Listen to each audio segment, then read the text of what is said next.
ओम शांति।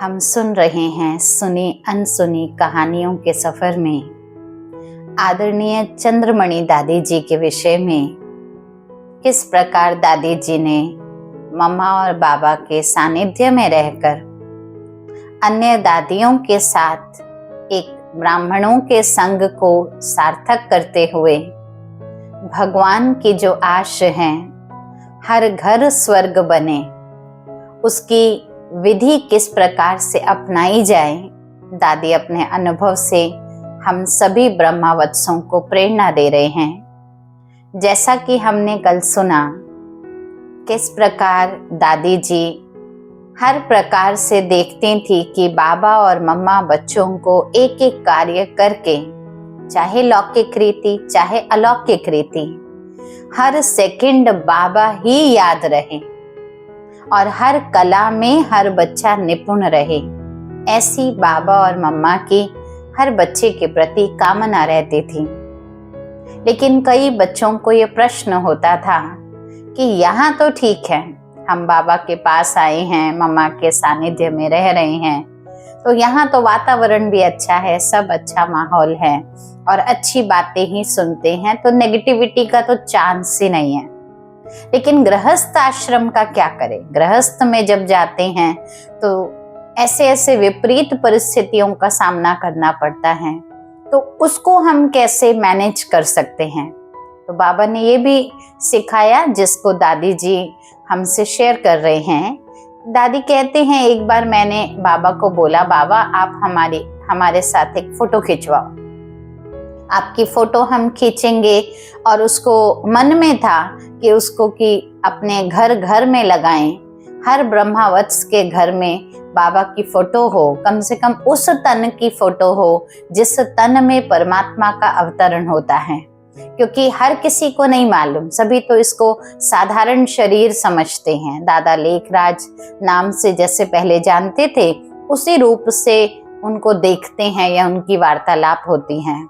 लेकिन एक एक को ये समझाने मिल जाए कि भगवान ने ये अनुभवी रथ लिया है, यही तन भगवान ने क्यों फिक्स किया है, इसको किस प्रकार के अनुभव थे। प्रवृत्ति वाले भी प्रवृत्ति में रहते हुए जब इस रथ के चित्र को देखेंगे और उसमें आए हुए परमात्मा को स्वीकार करेंगे, याद शरीर को नहीं, शरीर में आई हुई अवतरित उस परम शक्ति को अनुभव करेंगे, तो हर घर उस स्मृति से ही स्वर्ग बन जाएगा। जैसे एक अवेयरनेस बनी रहेगी, तो प्रवृत्ति में भी रहें और बाबा की याद भी बनी रहे, जिससे हर घर स्वर्ग बन जाए। गृहस्थ ना रहे, गृहस्थ आश्रम जैसी महसूसता प्राप्त कराए। और ये सब प्रैक्टिकली जब बाबा ने खुद अपने ही घर से प्रारंभ करके दिखाया, क्योंकि बाबा के परिवार वाले भी ज्ञान में चलते थे। अब बाबा खुद तो नहीं कहेंगे मैं भगवान का रथ हूं, मुझे मानो, नहीं, लेकिन वो जो सादगी, वो जो समर्पण था, वो जो त्याग, तपस्या और सेवा का भाव बाबा ने अपने गृहस्थ से प्रारंभ करके दिखाया। अपने परिवारजनों के सामने भी बाबा जब उठते बैठते, खाते पीते, कोई भी कर्म करते थे, तो बाबा अपने हैं या मेरे हैं, मेरे लौकिक परिवार के हैं, इस भाव से नहीं, आत्मा है। तो जैसे बाबा ने गृहस्थ में रहकर आत्मा का पाठ पक्का भी किया और बच्चों को सैंपल बन के दिखाया, तो बाबा कहते थे बच्चे अपने कर्म से प्रेरणा देना ये सर्वश्रेष्ठ प्रेरणा है।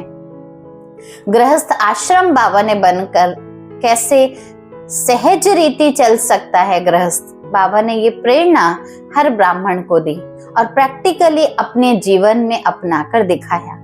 इससे क्या हुआ? इससे अनेक आत्माओं को ये समझ मिल गई कि कोई समाज में सामाजिक कार्यों को छोड़ने से हम परमात्मा को प्राप्त कर सकते, इसकी आवश्यकता नहीं है। और ही समाज भी बदलने लगा, क्योंकि एक हम बदलते हैं तो हमारे नजरिए से हमारे आसपास का वातावरण, समाज का दृष्टिकोण, सब कुछ बदलना प्रारंभ होता है। दादी बता रहे हैं हमारे लौकिक पिता ने भी मातेश्वरी जी को जब प्रथम बार देखा तो उनको श्री लक्ष्मी का उनमें साक्षात्कार हुआ।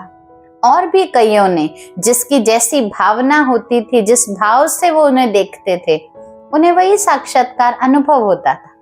फिर भी बाबा तो चाहते थे कि सिर्फ बाबा और मम्मा से ही सबको साक्षात्कार ना हो। हम सभी बच्चे ऐसा बने जिनके सम्मुख कोई भी मनुष्य आत्मा अगर पहुंचती है तो उसको हर एक ब्रह्मावत्स साक्षात मूर्त दिखाई दे। और शुरू में ऐसा कोई बना थोड़ी हुआ था, ऐसे कोई चॉइस से थोड़ी ना किसी को पिक किया था कि हाँ आपके अंदर दिखेगा इसलिए आप आ जाओ, अच्छा आप रिजेक्टेड, ऐसे तो नहीं था। सब अभ्यास से बने, सब अपनी अंतर्मुखता की अवस्था, आत्मा की स्थिति, व्यर्थ से जितना मुक्त रहे वो तप अंदर ही अंदर शक्ति का रूप लेता चला गया। और सच में ही शुरू से कोई भी साक्षात्कार मूर्त नहीं बने थे, लेकिन बाबा ने इस अभ्यास से एक एक बच्चे को साक्षात्कार मूर्त बनाया। और अब तो सैंपल तैयार भी हो रहे हैं। कितनी ही दादियां आप देखिए जिनको देखते ही भगवान की स्मृति आ जाती है। तो जैसे बाबा की आश को हर बच्चा पूरी कर रहा है, उस लक्ष्य में जुटा हुआ है। बाबा जब खेलते भी थे तो खेलते समय भी ऐसा नहीं कि देहभान में आकर खेल रहे हैं। बाबा को हमेशा ये बात स्मृति रहती थी, मैं आत्मा इस इंद्रिय का प्रयोग कर रही हूँ। तो जब मैं आत्मा कर रही हूँ तो मैं इस शरीर से न्यारी हूँ। तो खेल खेलते भी बाबा को बिंदु आत्मा की स्मृति रहती थी। इसलिए खेल में भी जब बच्चे बाबा को देखते थे तो कई बार बच्चों को लाइट दिखाई देती थी। दादी बता रही हैं, एक बार मैं सारी पार्टी को लेकर बाबा के कमरे में बाबा से मिलवाने गई थी। और उस समय मिलवाने का अर्थ होता है कि बाबा एक एक बच्चे को दृष्टि देते थे। जैसे ही पार्टी बाबा के सामने बैठी और बाबा ने एक एक को दृष्टि देना प्रारंभ किया, हर एक आत्मा जो उस समय सम्मुख विराजमान थी, हर आत्मा अपनी अव्यक्त स्थिति में स्थित हो गई। कोई भी आता था, बाबा का एक नियम था, सबसे पहले बाबा नयन मुलाकात करते थे, अर्थात दृष्टि देकर उसको देहभान भुलाकर उसको उसकी सत्य आत्मिक स्थिति की स्मृति पक्की कराते थे। दृष्टि में से ही इतना बल मिल जाता था, लगता था हम परिवर्तित होकर जा रहे हैं। जब भी कभी बाबा के सामने योग में भी बैठते थे तो दादी बता रही है, हमारा कोई मान लीजिए कोई थॉट चल रहा है बार बार, वो चलता हुआ संकल्प भी बाबा के सामने पहुंचते वो संकल्प बंद हो जाता था, एकदम साइलेंट, भूल ही जाते थे हम क्या कुछ सोच कर आए थे, क्या बोलना था। मान लो कोई बात से हम डिस्टर्ब हैं या वो बात बार बार संकल्प में चल रही है, कहते थे अभी जाके बाबा को बताते हैं, तो भागते हुए आते थे। लेकिन जैसे ही बाबा के सामने बैठते थे, दृष्टि पड़ी, संकल्प ही बंद। तो जैसे बाबा की डेड साइलेंस की स्थिति थी, बाबा ने इतनी शक्ति वो एकत्रित कर रखी थी, जो बाबा के सामने कोई भी आत्मा पहुंचती थी तो उस आत्मा की भी स्थिति वैसी बन जाती थी, एकदम व्यर्थ से परे। किसी प्रकार की कोई व्यर्थ की भावना व संकल्प का चलना, इसकी आवश्यकता ही नहीं पड़ती थी, भूल ही जाते थे।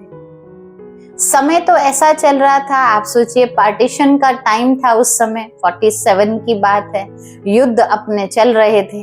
अब आप सोचिए ऐसे विभाजन के समय अनेक प्रकार के समाचार पत्रों में ऐसी ऐसी बातें सुनने में आती थी, खून चल रहे हैं, खून नहा खेल हो रहा है, हिंदू मुस्लिम ये वो, इतना हाहाकार मच रहा होता था। लेकिन बाबा ऐसे पेपर आदि समाचार पत्र पढ़ने ही नहीं देते थे।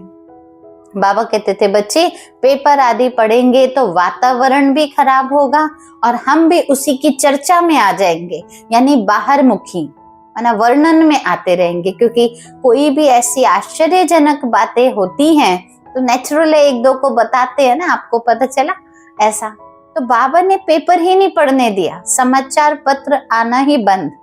बाबा चाहते ही नहीं थे कि कोई भी बाहर की न्यूज, बच्चे जो तपस्या में बैठे हैं, जो अपना राजयोगी जीवन जी रहे हैं, वो इस प्रकार की न्यूज को अंदर में लेकर जाएं।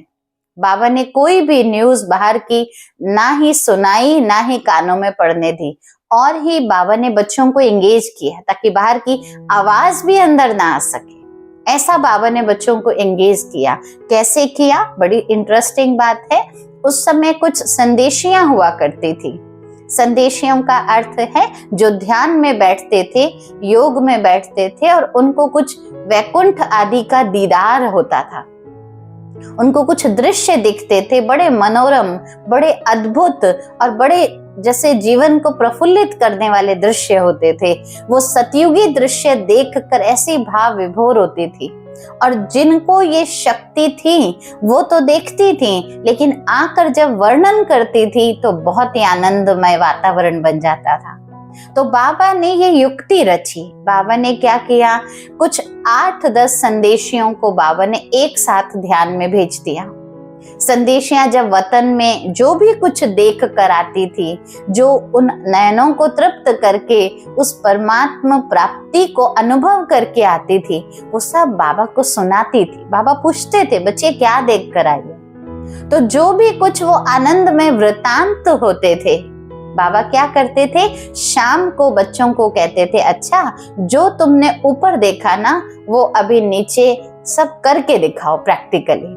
मान लीजिए किसी को रास करते देखा, किसी को ऐसे गार्डन में भ्रमण करते हुए देखा, किसी को श्री कृष्ण के साथ का अनुभव, वो प्रेम का अनुभव करते देखा, तो वो सब करके दिखाओ।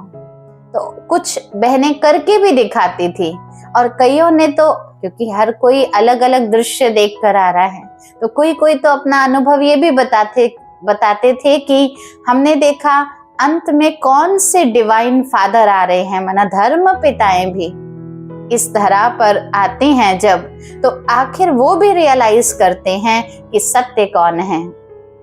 तो अंत का समय ऐसे आएगा जब सत्य परमात्मा की पहचान प्रत्यक्षता के रूप में फैलेगी, और जब वो फैलेगी तो हर डिवाइन फादर की सोल्स भी बाबा के पास आएंगी। क्या करने आएंगी? समय तो अंत का है, उस समय ज्ञान या योग करने का समय तो होगा नहीं, तो वो जैसे बाबा से वरदान लेंगी, तभी तो उनका उद्धार होगा। कभी प्रहलाद की कहानी सुनाते थे तो वो करके दिखाते थे कि देखो कैसे प्रहलाद को उसके पिता हिरण्यकश्यप ने कितना सताया। बोला कोई नारायण भगवान नहीं है, मैं ही भगवान हूं तुम्हारा। लेकिन कितना भी सताने पर उसने कितना हर बात को सहन किया। क्यों? क्योंकि उसको निश्चय बहुत था।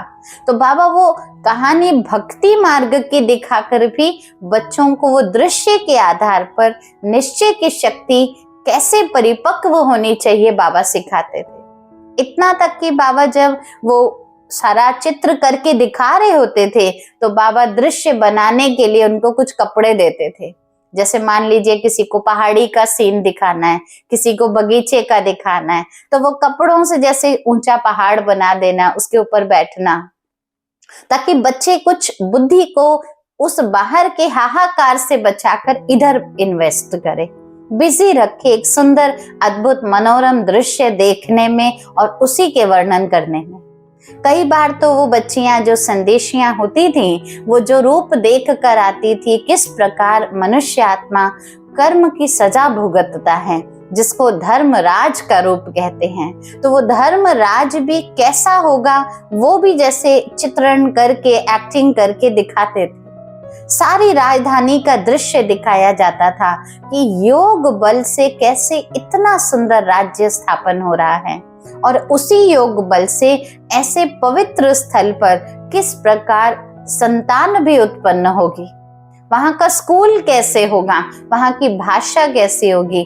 कई बार तो कुछ शब्दों का भी प्रयोग करके वो एक दूसरे से वार्तालाप करते थे कि सतयुगी देवनागरी लिपि, वो हिंदी की शुद्धता उस समय किस प्रकार से बोली जाएगी, स्वयंवर कैसे होगा। जैसे बाबा ने ये सब करा के संदेश पुत्रियों के द्वारा सारे ब्रह्मावत्सों को इतना बिजी रखा, जो बाहर मनुष्य कत्लेआम कर रहा था, और हम सब दादियां बता रही हैं, हम सब वतन के सुनहरे मनोरम दृश्य देखकर आनंदित हो रहे थे। हमें कुछ भी नहीं पता था, क्या हो रहा है। उस समय हमारे मन में बाहर के वातावरण के प्रति कोई भी विचार नहीं आता था, कोई भी विचार, माना किसी भी प्रकार का कोई नेगेटिव संकल्प आए, हाय बाहर क्या हो रहा है, ठक्का आवाज आई, कुछ आया नहीं, क्योंकि हर किसी को बिजी कर दिया। कोई पहाड़ बना रहा है, कोई सतयुगी दृश्य बना रहा है, कोई वैकुंठ की नगरी को प्रदर्शित कर रहा है, और कोई एक्ट कर रहा है, कोई एक्ट करने वालों को तैयार कर रहा है। बाबा ने सभी ब्रह्मावत्सों को बिजी कर दिया ताकि व्यर्थ से उनकी बुद्धि बच जाए। तो एक तरह से उस समय समझ आई, दादी कहती है इसको कहा जाता है भट्टी। भट्टी माना जब एक ईंट भट्टी के अंदर चली जाती है तो उसको बाहर की हवा का कुछ मालूम नहीं पड़ता, वो सिर्फ अंदर ही अंदर अपने पकने की तैयारी कर रही होती है। तो हम बच्चों को भी बाबा ने जो एक संगठन तैयार करके बाहर की किसी भी व्यर्थ नेगेटिव हाहाकार जैसी बातों से बचा के रखा, और अंदर ही अंदर उस सतयुग की तैयारी के दृश्य दिखाकर उस तैयारी के लिए हम बच्चे इस समय कौन सा निश्चय परिपक्वता का अपने अंदर धारण करें। बाबा ने वो जो तैयारी कराई ना, जैसे भट्टी में हम सब पक रहे थे, तैयार हो रहे थे एक इस तरह का जीवन बनाने के लिए कि आगे हमको प्रत्यक्षता करनी है।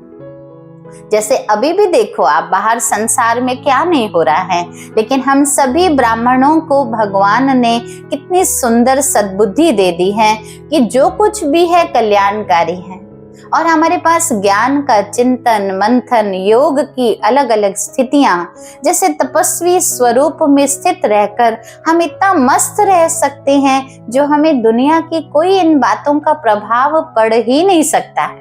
इस समय भी बाबा ने हमको इन सब चीजों से बिजी कर रखा है। कभी कभी तो बाबा मुरली में भी कह देते थे कि कोई संत देखो जब शरीर छोड़ता है ना, तो उस समय कितना डेड साइलेंस हो जाता है। आप देखो कोई साधु होते हैं जो पहले ही बता देते हैं इतने बजकर इतने मिनट पर हम शरीर छोड़ेंगे, और सारी एक वातावरण ऐसा तैयार कर देते हैं जो एकदम डेड साइलेंस, और हर कोई रो भी नहीं रहा, क्योंकि हर कोई बुद्धि से पूर्ववत तैयार है कि गुरुजी बता चुके हैं इतने बजे हम चले जाएंगे।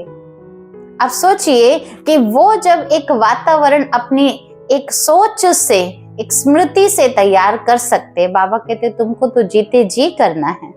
और बाबा ने सच में हम सभी को ऐसा अनुभव कराया, जैसे शरीर हम यहाँ पर बैठे हैं, मान लीजिए हम योग में बैठे हैं, तपस्या में बैठे हैं, बाबा ऐसी मीठी दृष्टि देते थे, बाबा ऐसी शक्तिशाली स्मृति देते थे, जो शरीर यहाँ है लेकिन हमको लगता था बिंदु आत्मा बस ऊपर की ओर परम धाम जा रही है। तन यहाँ है लेकिन स्तन को चलाने वाली स्तन से न्यारी अपने घर जाकर उस प्रकाश स्वरूप का अनुभव कर रही है। ट्यून भी कोई साइलेंट की हल्की हल्की साथ में बजा देते थे। पहले ग्रामोफोन होता था तो साथ में ऐसे बजाते थे जो लगता था साइलेंस वेव्स चल रही हैं, डेड होता चले जा रहे हैं हम। बाबा दृष्टि देकर फिर जैसे अपनी पावर भर देते थे। इस प्रकार कई बच्चे जो बाबा के सम्मुख ऐसी ध्यान अवस्था में बैठते थे, अवश्य ही भगवान की दृष्टि का बल जिसको मिल जाए डायरेक्ट, वो ध्यान अवस्था को भी प्राप्त कर लेते थे। और कई सच में ही परम धाम की वो डेड साइलेंस अवस्था क्या होती है उसको भी महसूस करके आते थे। बाबा कई बार हर बात को चेक करते थे कि आप तपस्वी हैं तो केवल योग के समय ही आपकी तपस्या दिखाई दे, ये संभव नहीं है। तपस्वी की और क्या पहचान होती है? सिर्फ योगी रूप में जब हम बैठे हैं तब मेरा तपस्वी स्वरूप, साइलेंस स्वरूप दिखाई दे। आगे पीछे मेरा कर्म अव्यवस्थित हो तो उसको योगी नहीं कहा जाएगा। तो कैसे बाबा उसकी जांच करते थे कि योगी हर कर्म करते भी योगी दिखाई दे, वो हम अगले एपिसोड में सुनेंगे। आज के लिए इतना ही। ओम शांति।